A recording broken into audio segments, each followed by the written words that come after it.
District police officer Vehari محمد عیسیٰ خان کی ہدایات پر Vehari police کی منشیات کے خلاف بڑی کارروائیاں۔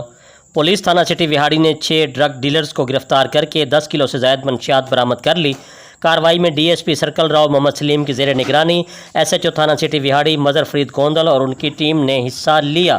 جی بالکل، D P O Vehari Isa Khan Sukhera نے 2 ہفتہ قبل ایک پریس کانفرنس میں منشیات فروشوں کے خلاف جہاد کا اعلان کیا تھا اور ضلع کے تمام ایس ایچ او اور دیگر اہلکاروں کو منشیات کے خاتمے کا ٹارگٹ دیا تھا، جس پر وہاڑی پولیس سے روزانہ کی بنیاد پر عمل درآمد کو یقینی بنانے کی کوششوں میں مصروف دکھائی دیتی ہے۔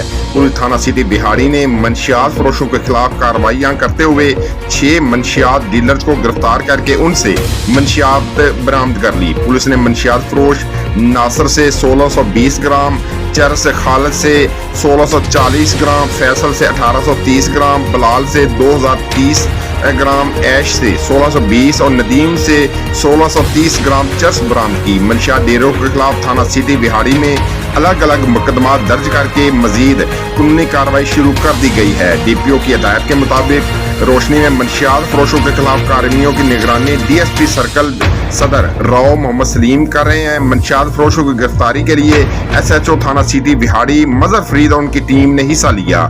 ڈی پی او عیسیٰ خان کا کہنا تھا کہ منشیات کے مکروہ دھندے میں ملوث افراد کسی معافی کے لائق نہیں ہیں اور دیمک کی طرح ہمارے نوجوانوں کو ضائع کرتی ہے۔ منشیات کے خلاف خاموشی اختیار نہیں کی جا سکتی۔ یہی وجہ ہے کہ ضلع وہاڑی میں منشیات کے خلاف جہاد مسلسل جاری رکھے ہوئے ہیں۔